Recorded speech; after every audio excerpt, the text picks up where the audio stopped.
राम राम, सत श्री अकाल, आदाब। इस लॉकडाउन में जो ये स्पेशल क्लासेस लगाई जा रही है मैथ की, इसमें आप सभी का स्वागत है। देखो, परसेंटेज टॉपिक अपना चल रहा था। उस परसेंटेज टॉपिक में बहुत ही अच्छे अच्छे कॉन्सेप्ट तरीके से अपने सवाल किए थे। 9 या 10 पार्ट हो चुके थे, उसका अगला पार्ट है। आप ऐसे सोच रहे हो कि पता नहीं होंगे या नहीं होंगे आगे, लेकिन मैं बता दूं आपको पूरा कंप्लीट करवाएंगे। देखो, हर चीज में कुछ ना कुछ टाइम किसी की वजह से या किसी कारण की वजह से ये काम नहीं हो पाया था, लेकिन अब आने वाले 3 या 4 वीडियो में परसेंटेज को खत्म कर देंगे। आज बहुत ही खूबसूरत सवाल करेंगे अपन, इतने अच्छे अच्छे सवाल जो लेवल के होते हैं, जो तरीके से किए जाते हैं, उनको सवालों को देखो ओपन करेंगे। ये बिल्कुल छोटा सा इजी सवाल है और सीपीयू 2016 का ये सवाल है। पहले भी ये सवाल में आ चुका। क्या है देखो, मैं बताता हूं। यदि किसी कार्यालय में स्टाफ का 40% महिलाएं हैं, सवाल को जब पढ़ो ना आप, तब ही इसके लैंग्वेज को पकड़ने की कोशिश करो। आखिरकार ये बोल क्या रहा है। स्टाफ का 40%, इसका मतलब अगर उस कंपनी में, उस कार्यालय में जितने स्टाफ है उसका 40% अगर महिलाएं हैं, ये लो 40% महिलाएं हैं, इसका मतलब बाकी जो बच गए 60% वो कौन है? पुरुष है। अगर 40% महिलाएं तो बाकी 60% कौन है? पुरुष है। अगर मैं 100% जैसे 100 मान लू कार्यालय में स्टाफ, तो 40 अगर मेल फीमेल है तो 60 कौन होंगे? मेल होंगे। आगे पढ़ो। 70% महिला स्टाफ, 70% महिला स्टाफ तथा 50% पुरुष स्टाफ विवाहित है। कार्यालय में अविवाहित स्टाफ का प्रतिशत ज्ञात करो। देखो, सवाल छोटा सा है लेकिन आपको एग्जाम में ये घुला सकता है। अगर आपके कहीं ना कहीं इतने से छोटे से सवाल में 10 या 15 सेकंड एक्स्ट्रा कर खराब हो जाते हैं तो इसके अंदर आपका बहुत मतलब 1 घंटे या 1.5 घंटे का जो पेपर होगा उसमें 10 या 15 मिनट तो वैसे ही चली जाएगी। और एग्जाम पॉइंट ऑफ व्यू से वो 15 मिनट वो मायना रखती है, जो आपको सिलेक्शन देके भी जा सकती है तो सिलेक्शन से रोक भी सकता है। अब देखो, आप टारगेट पर पहुंचो। आपको पूछा है अविवाहित स्टाफ का प्रतिशत। आपको विवाहित निकालने की जरूरत नहीं है, आप डायरेक्ट अविवाहित निकालो ना। मैं मान लेता हूं 40 अगर महिलाएं हैं, 60 पुरुष है। सवाल में बोला 70% महिला स्टाफ विवाहित है, तो मेरे दोस्त अपने को विवाहित निकालने की जरूरत ही नहीं है। अपने को तो अविवाहित, तो 70% पुरुष अगर विवाहित है तो क्या 30% अविवाहित है क्या? अरे हाँ या ना? अगर 70% महिलाएं अविवाहित है, सॉरी विवाहित है 70%, तो अविवाहित कितनी है? 30%। तो अगर मैं इसका 30% निकालूंगा तो ये 30/100 ये बताने की जरूरत नहीं है, क्योंकि ये अब बहुत आगे में बढ़ चुका। इससे पहले मैंने 10 वीडियो डाले, ये बेसिक सिखाने के ही किए मैंने। अब आप उस लेवल के सवाल करने लग गए जिस लेवल पर आपको पहुंचना था। तो अगर 70% तो 30%, इसका 30% निकालोगे तो 30/100, इसके 20 या 20 कटेंगे। इसका मतलब 40 अगर महिलाएं हैं तो उसमें से 12 ऐसी महिलाएं हैं जो अविवाहित है। आगे मैं बात करूं, अगर 50% पुरुष विवाहित है तो इसका मतलब 50% ही अविवाहित है, तो 60 का 50% निकालने की जरूरत नहीं है। कितना होगा? 13, आधा ही तो होता है। तो 12 और 30, 42 स्टाफ ऐसे हैं जो विवाहित नहीं, मतलब अविवाहित है। तो आपको अविवाहित का प्रतिशत निकालना है, तो 42/100। अच्छा, 100 पे तो कर रहे हो तो 100% निकालोगे तो कोई दिक्कत नहीं, 42% ही आएगा। तो ये गुणा 100 करोगे तो 100 से 100 आंसर आ जाएगा 42%। तो इस सवाल से मैं सिखाना क्या चाहता हूं आपको, इस सवाल से यह बताना चाहता हूं कि बड़े तरीके से सवाल को, मतलब कि थॉट प्रोसेस से सवाल को करो। गया वो जमाना, दुनिया इसको निकालेगी। इसी सवाल जब आपकी एग्जाम में आएगा तो दुनिया 70% निकालेगी, फिर 40 में से घटाएगी, फिर 12 आएगा, 50% निकालेगा, फिर घटाएगा, फिर 30 आएगा। आपको वो चीज अपनानी नहीं है। आप बड़े ध्यान से इन चीजों को सुना करो और मैं उस लेवल तक आपको लेके जाऊंगा। अभी तो ये शुरुआत है, ये समझ लो। बाकी उन वीडियो को आप देख रहे होंगे, आपका प्यार बस बना रहे मेरे ऊपर, आपको उस लेवल तक मैं लेके जाऊंगा जिस लेवल तक आपने सोचा भी नहीं है कि मैथ में मैं ऐसे भी सवाल कर सकता हूं क्या। बस शर्तें आप तरीके से सुनते रहो। देखो एक सवाल और है, यदि एक परिवार में चावल, मछली और तेल का खर्च का अनुपात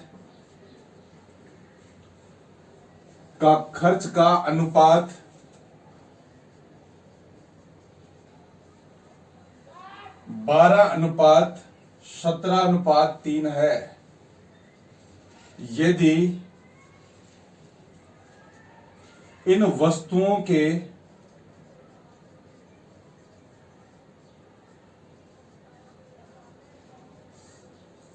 मूल्य में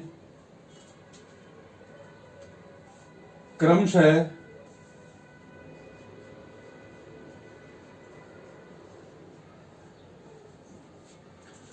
20%, 30% और 50% वृद्धि हो जाती है,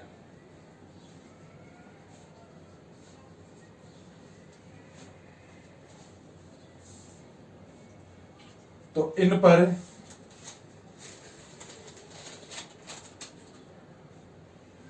होने वाले खर्चों में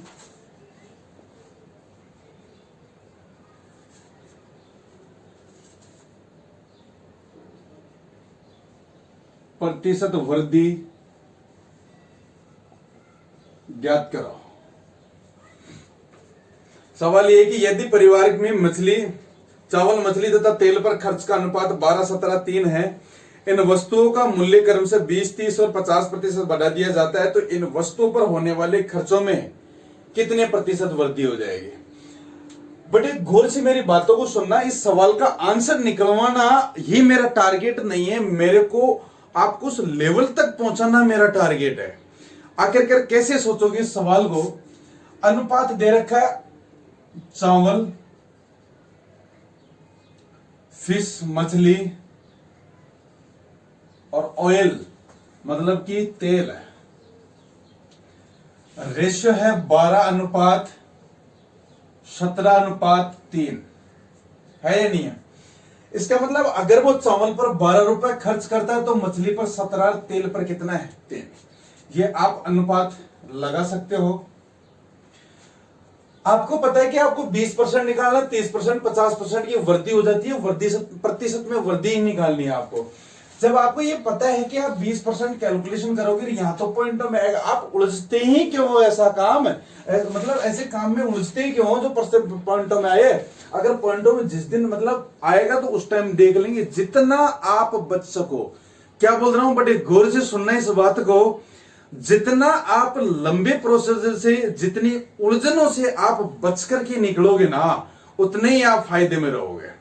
समझ लो, मैं कई बार बता चुका इस सवाल को। जब भी आपके पास ऐसे मिले, आपको साफ साफ दिखाई दे रहा प्रतिशत में कैलकुलेशन करनी है तो रेशियो में है, और आप एक एक जीरो लगा लोगे तो कोई फर्क नहीं पड़ने वाला। इस पर कोई फर्क नहीं पड़ेगा कि आप क्या कर रहे हो। ये जीरो लगा दिया तो आंसर पे फर्क पड़ेगा, कभी नहीं पड़ेगा। अब आप कैलकुलेशन कर लो, 20% निकालोगे, इसका कितना बढ़ गया। 20/100 करोगे, 2 जीरो 0, 12 दूनी का 24, है ना। अगर इसका आप 30% निकालोगे तो 30% कितना आएगा। 30 गुना 2 जीरो है, 1 जीरो है, 1 जीरो, मतलब यहां पर गुना 30/100 कर रहा हूं। दिमाग में कैलकुलेशन करो। अब नहीं पड़ेगी पार भाई, दुनिया बहुत आगे बढ़ चुकी। आप कहां बैठे हो अभी। ये तो आपको पेन लगाने, इतने समझाने की जरूरत नहीं है। आपके दिमाग में ऐसे आना चाहिए, सर आगे बढ़ो, ये तो हम कर लेंगे। तो 17 तिया 51 रुपए यहां बढ़ जाएगा, बढ़ेगा नहीं बढ़ेगा, और 50% यहां पर। तो अगर 50% तो इसका मतलब कितना, 15 रुपए।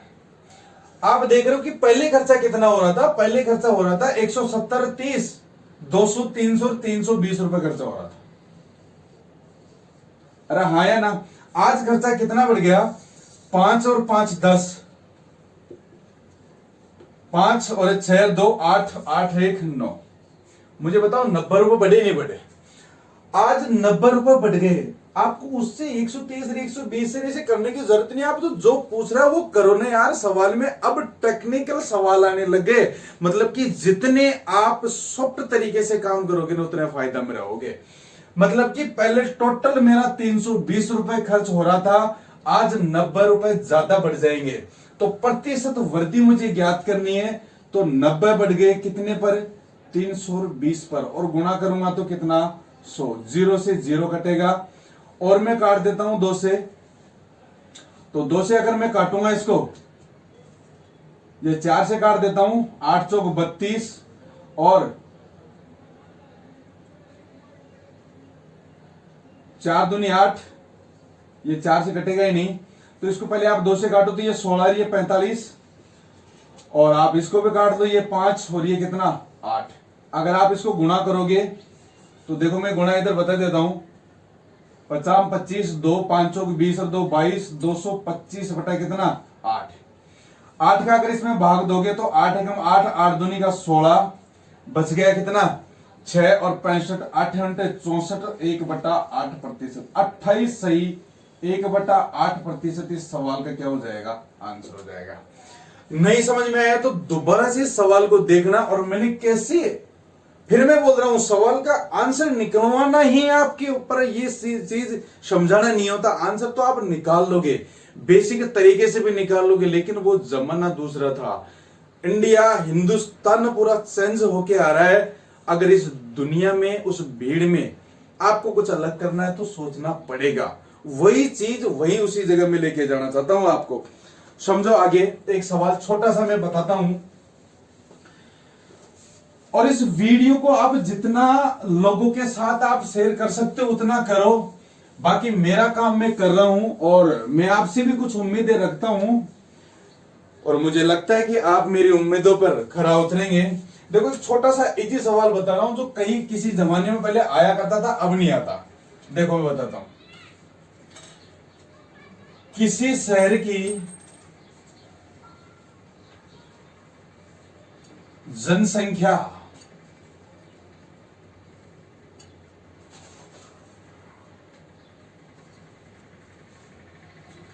10,000 है।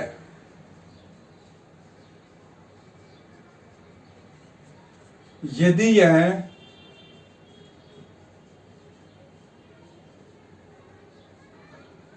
10% प्रति वर्ष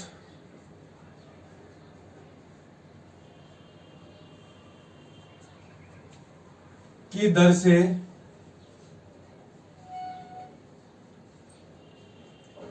बढ़ती है तो 3 वर्ष बाद यह जनसंख्या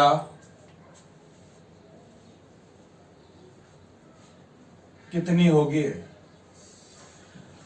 बहुत ही इजी सवाल है, आपने ये कर लिया होगा, पहले भी कहीं ना कहीं सवाल को देखा होगा। देखो कैसे करोगे। मैं परसेंटेज में बताया था कि यार 10% की दर से बढ़ रही है। 10% को मैं लिख सकता हूं कितना? 1/10। अगर पहले स्टार्ट में जनसंख्या 10 थी तो वो बढ़ गई कितनी? 10%, मतलब कि कितना? 1 है। तो आज कितनी हो गई? 11। फिर दूसरे साल 10 से कितनी हो गई? 11। फिर तीसरे साल 10 से कितनी हो गई? 11। आप मुझे बताओ कि अगर ये 10 से बढ़ रही है तो 10 गुना 10 गुना 10 करूंगा तो कितना हो जाएगा? 1000। और 11 गुना 11 गुना 11 करूंगा तो 11 का क्यूब याद रखना 1331 होता है। याद नहीं है तो याद कर लेना, क्योंकि चक्रवृद्धि ब्याज में सब में 11 का क्यूब, ये चीजें आपको बिना बोले याद रहनी चाहिए। भाई ध्यान रखना, आने वाली जनरेशन और आपके साथ में कंपटीशन है, बहुत आगे बढ़ चुके हैं। आपको ये चीजें अपडेट करनी ही होगी, नहीं तो पार वैसे पढ़ने वाली नहीं है। अगर पहले जनसंख्या, इसका मतलब क्या हो गया कि जनसंख्या अगर पहले 1000 थी तो ये बढ़कर 3 साल है, इसलिए मैंने 3 बार लिख दिया। 3 साल में बढ़कर कितनी हो गई? 1331 हो गई। मुझे पता है कि ये 10,000 नहीं, कितनी, वो सॉरी 1000 नहीं, कितनी है? 10,000। यहाँ 3 जीरो, यहाँ 4 जीरो, 1 जीरो तो ज्यादा लगानी है, तो 1 जीरो में यहां लगा देता हूं और यही आपका क्या हो जाएगा, आंसर हो जाएगा। अगर किसी को ऐसा लगता है कि सर इनको गुणा क्यों कर दिया, क्यों नहीं कर दिया, तो आपके पास वो एक्स वाला मेथड भी है, या फिर जैसे ऐसे करोगे कि 10,000 गुणा 110/100 पहली साल के लिए, और 110/100 और 110/100, तब भी आप करोगे 0 0 0 0 कर जाएगा, तो 11 गुणा 11 गुणा 11, और ये 1000 आएगा, 1000 का भाग लग रहा है, तो मतलब इसको मैं 10 से गुणा कर रहा हूं तो बात बढ़ रही है। ये तो बात होगी इस सवाल की। इस सवाल को तो आप किताब में भी देख लो कि कोई दिक्कत नहीं है, लेकिन फिर मैं बोल रहा हूं बार बार कि जमाना चेंज हो गया, नहीं रहा जमाना आजकल भोले लोगों का, नहीं उन चीजों का जो आप उस एक लूसेंट को पढ़ लेते थे, या फिर एक कोई सी भी किताब जो बेसिक मेथड एक्स मेथड से कर लेते थे, जब सवाल करने में मजा जरूर आता था, लेकिन अब सिलेक्शन नहीं ले सकते उस मेथड से, उस तरीके से, उस एक्स वाले तरीके से या बेसिक तरीके से। थॉट प्रोसेस अपनानी ही पड़ेगी आपको। देखो अगर सवाल ये आ जाए, यही सेम सवाल है, ये समझ लो सेम कैटेगरी का सवाल, ध्यान से बड़े गौर से समझना और सवाल को पहले पढ़ना, क्या फर्क है वो भी देखना। किसी शहर की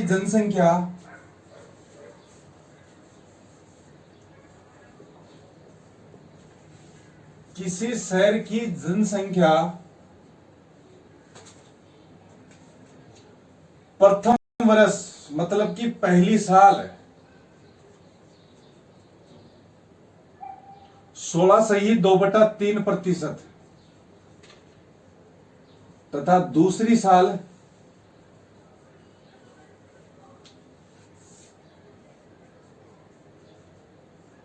37.5% तथा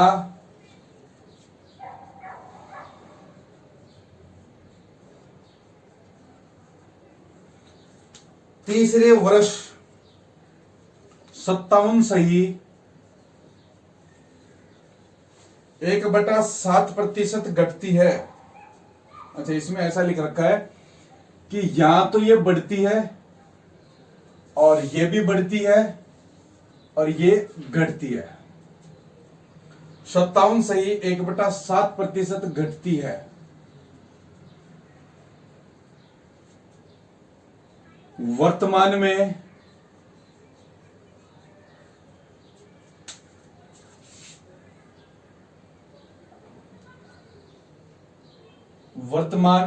जनसंख्या ज्ञात करो।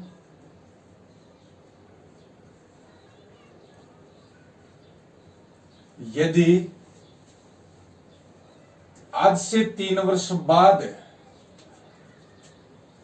शहर की जनसंख्या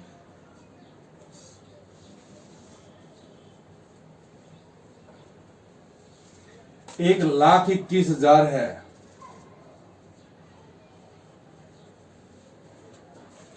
बड़े गौर से और बड़े ध्यान से इस सवाल को समझना।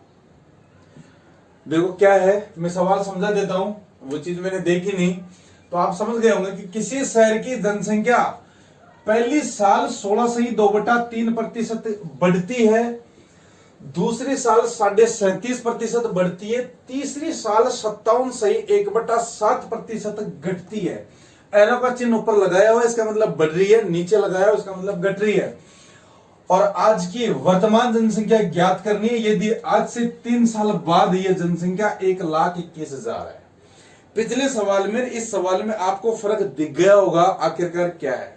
देखो उस एक्स मेथड से 110/100 110/100 110/100 से वो सवाल हो जाता, उसको कर भी लेता और आपको मजा भी आता, लेकिन ये सवाल मैंने मेरी तरफ से नहीं बनाया, ये भी एग्जाम का ही सवाल है।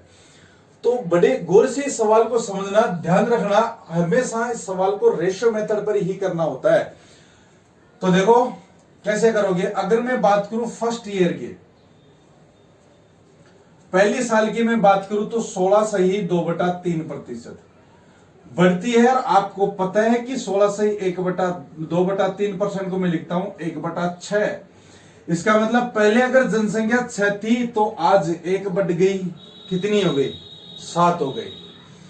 मैं बात करूं सेकंड ईयर दूसरी साल की दूसरी साल आपको बोला गया कि 37.5% की दर से जनसंख्या बढ़ती है, और आप सब जानते हो 37.5% को लिखते हैं कितना, 4/3/8। देखो कैसे निकालोगे, 37 दूनी का 74, 1 75, 75 बटा कितना 2, गुणा करोगे 100 करोगे, परसेंटेज हटाओगे तो 75 75 और 25 चौक 100, 4 दूनी का 8, मतलब कि कितना 3/8।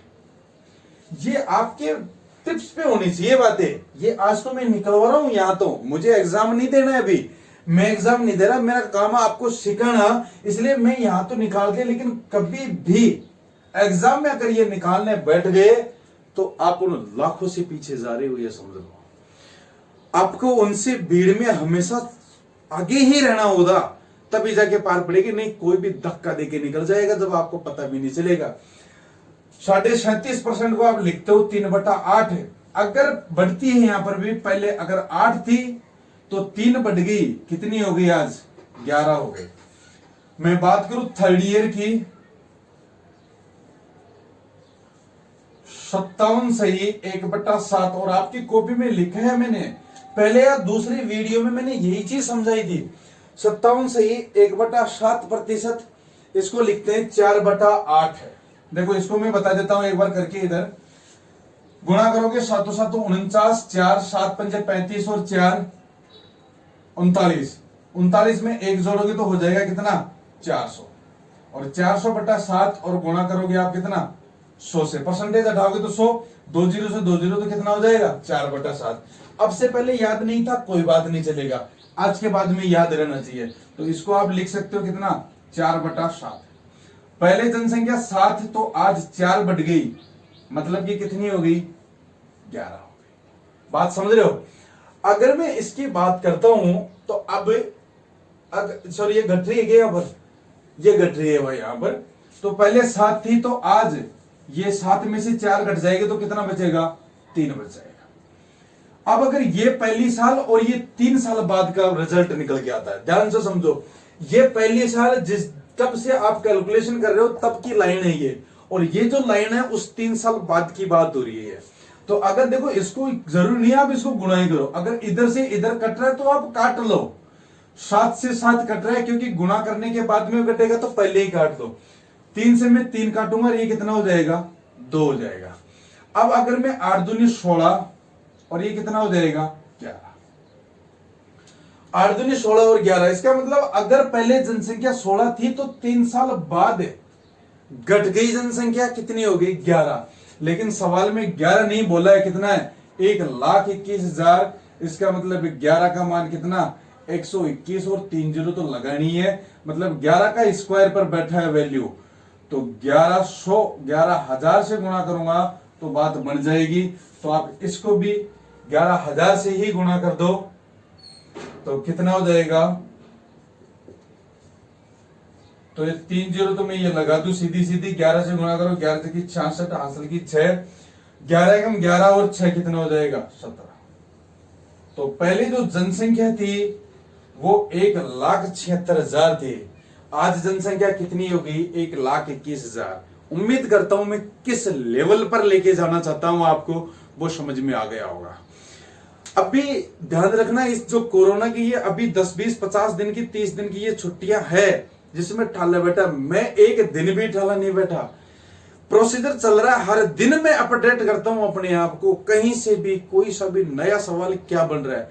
आप जब भी अब जैसे ऑफलाइन बैचों में भी है, फिर इसमें भी आप देखोगे तो ध्यान रखना 1% कुछ ना कुछ नई चीज मिलेगी, सवाल नए मिलेंगे, कंटेंट आपको नया मिलेगा, पढ़ाने का हो सकता है कई मेथड आपको अलग मिल जाए। अपने आप में अपडेट हमेशा करते रहना चाहिए। लास्ट सवाल आज की क्लास का, इसके साथ खत्म करेंगे। कितने मिनट का हो गया जी तू?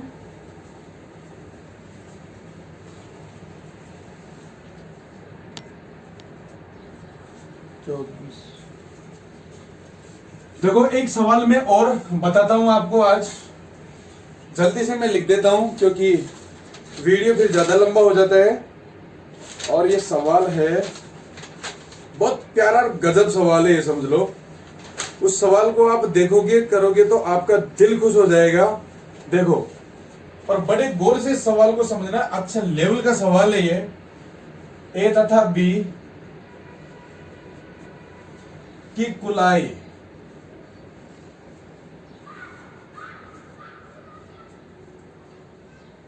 1215 है। ए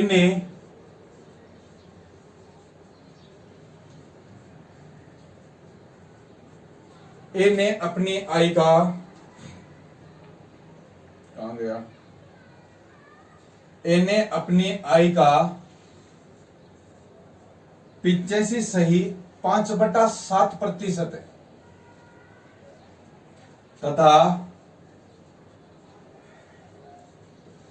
बी ने अपनी आई का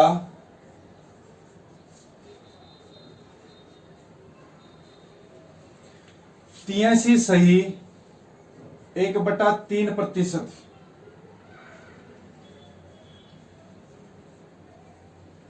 खर्च किया।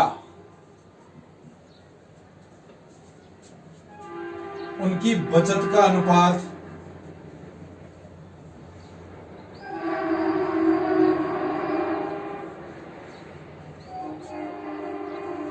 3:4 है।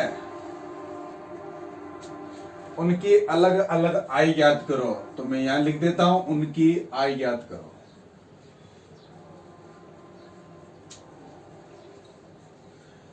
जैसे ही आपके सामने एग्जाम में सवाल आएगा 85 सही 83 सही ऐसी परसेंटेज तो पड़ी नहीं, सवाल को आप छोड़ने के अलावा कुछ नहीं बचेगा। अरे क्यों, जंग ऐसे ही हार जाएगा क्या? रास्ता में दिखा रहा हूं, ध्यान रखना। एक बात बोल रहा हूं मैं आपको, जो पानी है ना वो 100 डिग्री सेंटीग्रेड पर उबलता है, तो 100 डिग्री ही गर्म करना है उसको। गर्म तो वो 90 पर भी हो जाता है, लेकिन छोड़ना ही नहीं है 90 पर, तो उसको ध्यान रखना, उबलता है वो 100 डिग्री सेंटीग्रेड पर। पूरी चीज लेना, 100% 99% का सवाल ही पैदा नहीं होता। आपको हर चीज सीखो कि साला ये क्यों नहीं आ रहा मुझे, उसके पीछे पड़ जाओ आप। देखो ये जलन आपके शरीर में होनी चाहिए कि अगर ऐसा है तो क्यों है, क्यों कर रहे हैं, समझना। देखो इस सवाल को आप तरीके से बड़े ध्यान से समझोगे तब ये सवाल समझ में आएगा, अदरवाइज अगर आप ध्यान नहीं लगा रहे तो बंद कर दो बोले वीडियो। सवाल ऐसा है, ए तथा बी की कुल आय 1215 है। ए ने अपनी आय का 85 सही 5/7%, बी ने अपनी आय का 83 सही 1/3% खर्च करता है। उनकी बचत का अनुपात 3:4 है। उनकी आय आपको ज्ञात करनी है। अच्छा मैं आपसे बात करूं कि मान लिया मैंने ए की आय मैंने ए ही मान ली और बी की आय कितनी है, बी मान ली। अब समझो बात यहां आती है, आपको अनुपात किसका दे रखा है, ये बचत का दे रखा है। और मैंने पहले पिछले सवालों में भी बताया, जब इनकम और खर्च का और सेविंग का, बचत का जब कॉन्सेप्ट समझाया था, तब कि कोई भी व्यक्ति जितने रुपए कमाता है उसको वो दो ही जगह, या तो वो बचत करेगा या फिर उसको खर्च करेगा। मुझे एक बात बता कि ए अपनी आय का 85 सही 5/7% है, अगर खर्च करता है तो मेरे दोस्त मेरे जिगरी ये फिर बचत कितनी कर रहा है। तो आप सोचोगे सर 100 में से इसको घटा देंगे तो वो बचत आ जाएगी। अब समस्या यहां आती है, दिमाग यहां पर खटकता है आके कि 85 सही 5/7% को सर कैसे घटाए 100 में से, लघुत्तम लेके पहले तो इसको सोल्व करना पड़ेगा फिर उसको। गलत बात है, एक सवाल में मैंने उस टाइम भी बताया था, और यही वो 5-5 सेकंड है जो आपको पूरे एग्जाम के अंदर, ये 5-5 हर सवाल में अगर आप सेकंड बचाते हो तो यही इकट्ठा होकर के यही बम फोड़ेगी। जब उसके 2 घंटे के या 1.5 घंटे का एग्जाम होगा, उसमें यही वो फायदा लेके जाएगी और उस भीड़ से यही आपको चीरती हुआ के लेके जाएगी। हर जगह जहां पर आपको लगता है ना कि मुझे 2 सेकंड बचा सकता हूं, तो उसमें बचाओ आप। समझो, देखो इसको माइनस कैसे करोगे। ये जैसे लिखा हुआ है 85 सही 5/7%, ध्यान से बड़े गौर से समझना, बहुत गजब बात बता रहा हूं, कहीं नहीं मिलेगी आपको ये बातें। ये आपको घटाना है, 85 तो घटाना ही है, इससे कुछ ज्यादा और घटाना है। क्या बोल रहा हूं, 85 तो घटाना ही, कुछ ज्यादा और घटाना। आप इसको 86 मान लो, और 100 में से अगर 86 गया तो बचेगा कितना, अरे बोलो, 14 बचेगा नहीं बचेगा? 100 में से अगर आप 86 घटाओगे तो कितने बचेगा? 14 बचेगा। तो 14 तो ये बचेगा ही बचेगा। अब ये 5/7 ज्यादा घटा दिया ना, तो 5 में से 2, 7 में से 5 गया तो 2/7। बात समझ में आ रही है? दूसरे को मैं घटा देता हूं, अभी यहीं पर सिखा देता हूं। जब आप 83 घटाओगे तो 83 सही 1/3% आप घटाओगे।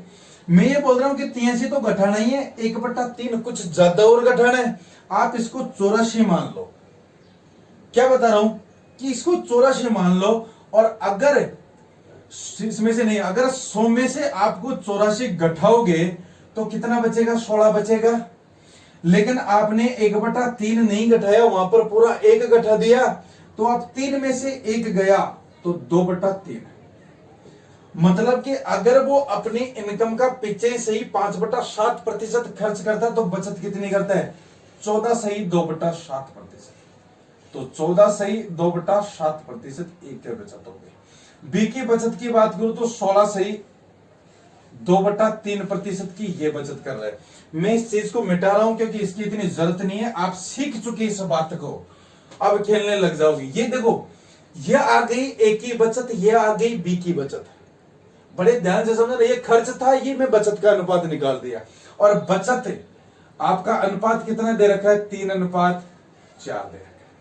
आप इसको सोल्व करोगे तो ए गुणा, आप सब जानते हो 14 सही 2/7 है, इसको लिख सकता हूं मैं 1/7 बटा, अगर आप बी को लिखोगे तो 1/6 बराबर कितना हो जाएगा? 3/4। ये 6 ऊपर जाएगा, 7 नीचे आएगा।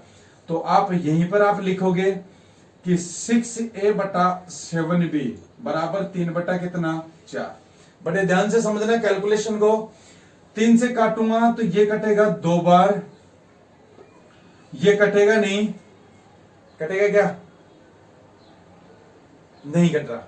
तो ये कितना हो जाएगा?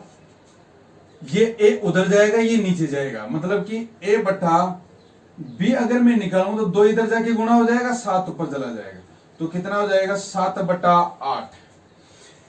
इसका मतलब ये कि यार ए अगर 7 रुपए इनकम है तो बी की कितनी है? 8 है। मुझे बताओ टोटल इन दोनों की इनकम कितनी हो गई? 15। जबकि 15 नहीं, कितनी है?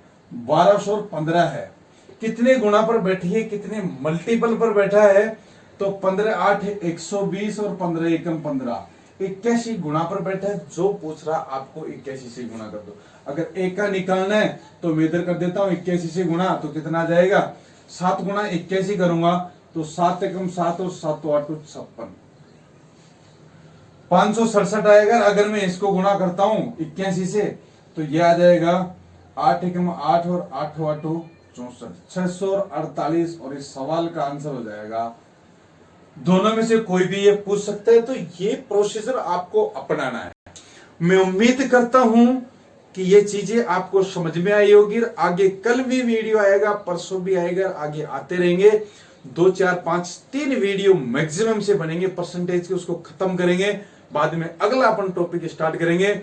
मैं आपसे हाथ जोड़कर विनती करता हूं कि आप, लॉकडाउन चल रहा है, छुट्टियां चल रही है, इसमें आप पढ़ाई पर ध्यान दीजिए, फालतू बातों को छोड़ दीजिए। क्योंकि जैसे ही लॉकडाउन खत्म हुआ एग्जाम होगी आपकी। हाँ, हो सकता है 1 महीना डिले हो जाए, 1.5 महीना लेट हो जाए, लेकिन एग्जाम तो होनी है। तो उसके लिए आप ये प्रिपरेशन करिए। बाकी आपका प्यार बना रहे। आप इसको वीडियो को जितना फैला सकते हो उतना फैलाइए। धन्यवाद। मिलेंगे फिर कल इसी टाइम, इसी जोश और उमंग के साथ। धन्यवाद।